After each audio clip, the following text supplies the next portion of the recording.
कौसल्या सुप्रजा रामपूर्वा सन्ध्या प्रवर्तते उत्तिष्ठ नरशार्दूल कर्तव्यं दैवमान्हिकम् कौसल्या सुप्रजा रामपूर्वा सन्ध्या प्रवर्तते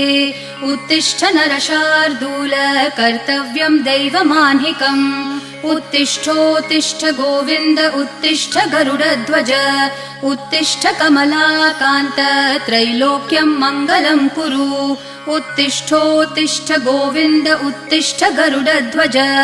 उत्तिष्ठ कमलाकान्त त्रैलोक्यं मङ्गलं कुरु मातः समस्त जगतां मधुकैटभारेः वक्षो विहारिणि मनोहर दिव्यमूर्ते श्रीस्वामिनि श्रितजनप्रियदानशीले श्रीवेङ्कटेश दयिते तव सुप्रभातम् मातः समस्त